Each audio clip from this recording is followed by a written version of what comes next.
In 2005, one 5-year-old girl in Florida woke up to the worst nightmare you can imagine. Her whole world was about to collapse, and she had to make the most important phone call of her life. But would anyone reach her and her family in time?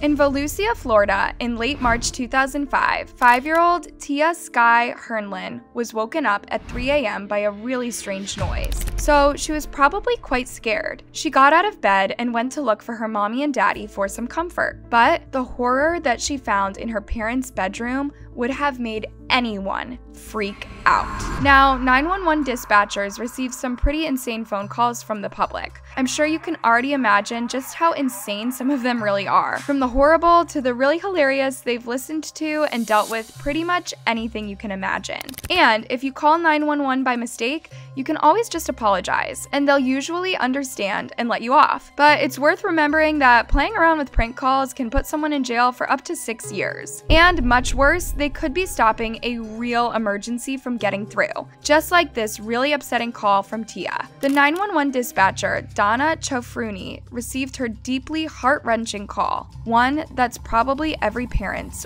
worst fear. 911, where's your emergency? Hello. Hello. Is everything okay? My mommy and daddy, Uh-huh. I think there's a bullet on the floor. There's a what? And there's blood coming out of my dad, and he fell off the bed. He did. Where's Mommy at? I don't know. I think they're dead. What do you mean, sweetheart? I don't know. Okay, your daddy's on the floor. How old are you? I'm 5 years old. Really worried by now, the 911 operator kept talking to her. She just had to find out what on earth had really happened in this family's home, because this definitely wasn't a prank call. Without her parents, little Tia was all alone in the house. Now, we've all had nightmares about waking up in the dark. It's the middle of the night, and for a moment, you're just totally disoriented, not knowing where you are. Or is that just me after too many cupcakes? Well, a guy named Kyle Edward Bolt, the creator of the horror movie Skinamarink, started off with a small YouTube channel called Bite-Sized Nightmares. In this, he made short videos of scary dreams people sent in, and he soon realized that waking up alone as a little kid was the most common scary dream everyone had. So he made a really scary film out of it. Thought your mileage may vary. Honestly, that movie was a really scary experience, but it was still just a movie. If we learned anything from these stories, it's that real people are way more terrifying than any demon. At least, that's what I've come to decide. Freddy Krueger just doesn't really scare me anymore. You know, I'm pretty sure that Tia would take any scary movie over what happened to her family in real life. I know I'd have way more trouble staying calm after finding my mom and dad like that.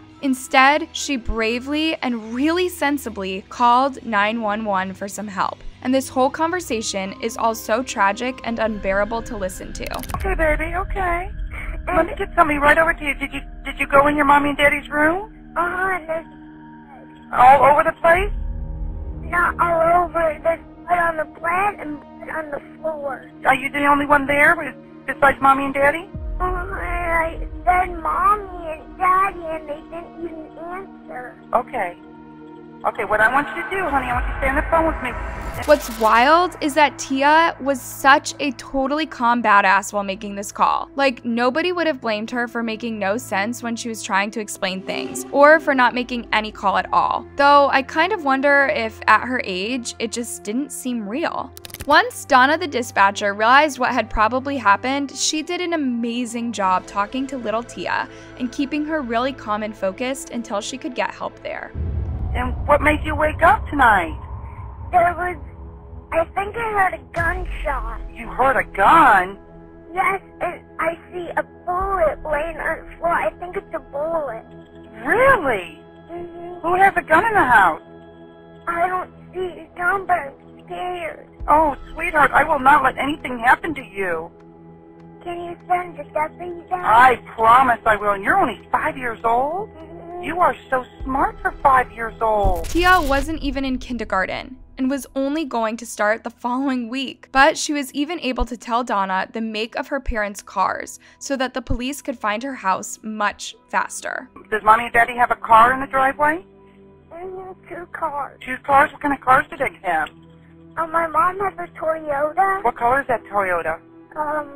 Is it dark or gray or silver? It's red. Red? With Okay. black What kind of car does Daddy have?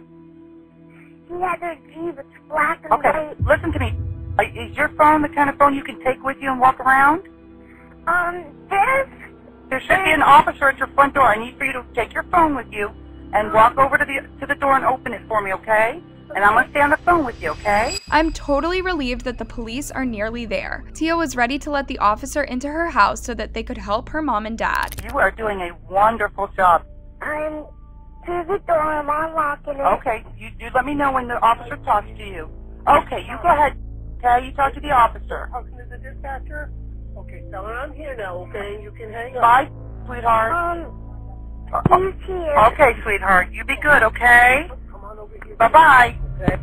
I'm so relieved that someone got over to her that quickly. The entire 911 phone call only lasted about 4 minutes, and then there was somebody at the door to rescue her and her parents. I only wish that there was a much happier result from everything they tried to do. Unfortunately, it was already too late, and they couldn't save her mom. Julie Hernlen passed away by the time the paramedics arrived. She was only 31 years old. But there was still some hope for her dad. They got him to the Halifax Medical Center in Daytona Beach and did their best to save him. But sadly, he passed away that afternoon, aged just 29. So little Tia was suddenly an orphan, despite all her best efforts to help her mom and dad. She did everything right after all, but sometimes life is just completely unfair. I know what you're probably thinking. Why on earth would someone do this to her parents? Apparently, the family just liked to surf and take it easy and really loved living by the beach, surrounded by their friends.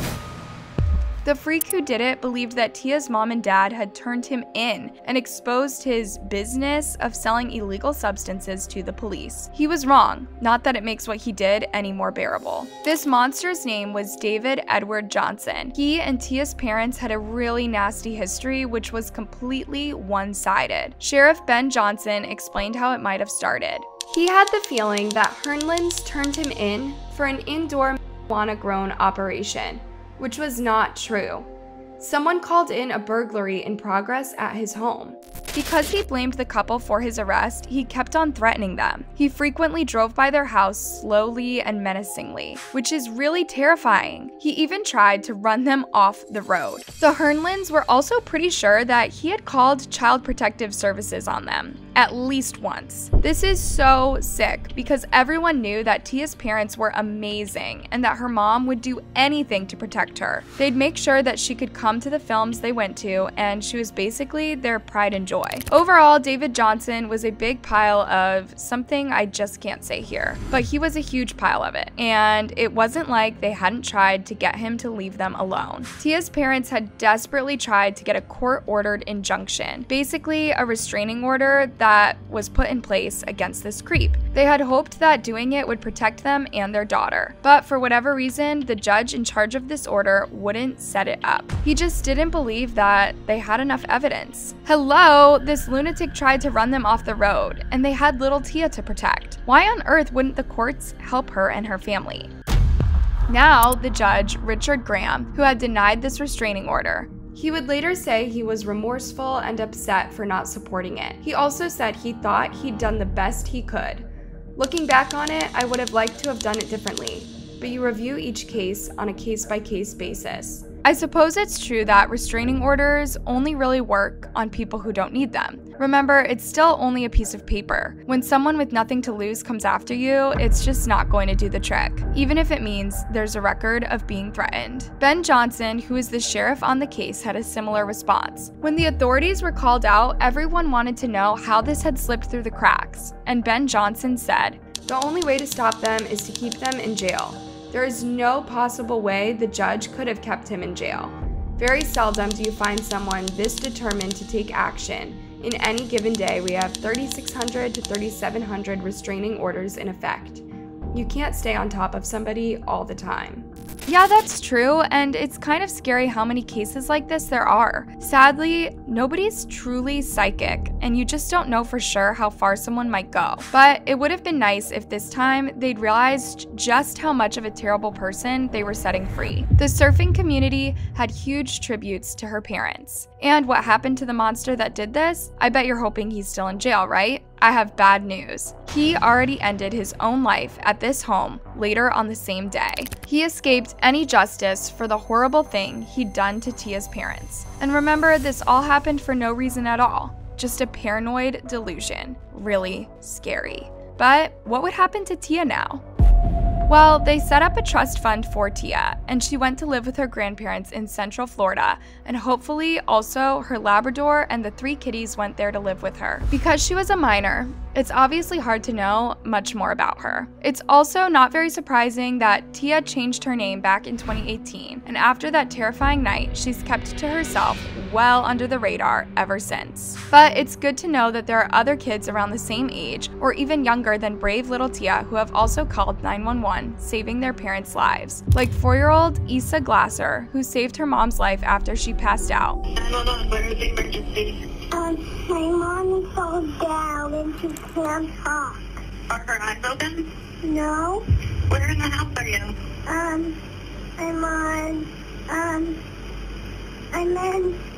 I don't know. Are you in the kitchen, in the bedroom, in the TV room? I'm in the kitchen. And let's shout out again to Donna, the 911 dispatcher, who did a totally amazing job helping Tia on that awful night. She kept her really calm and listened to her so that she could be rescued. And after all, Donna didn't even want her photo in the sheriff's newsletter, though they did call her a hero, because she is. So was little Tia Hernlen, or whatever she's called now, and I really hope she's gonna go on to live her best life ever since. What do you think about this case? Do you think you could have done what Tia did when you were only 5? Let me know your thoughts in the comment section below. Thanks for watching the video, everyone. I'll be back soon.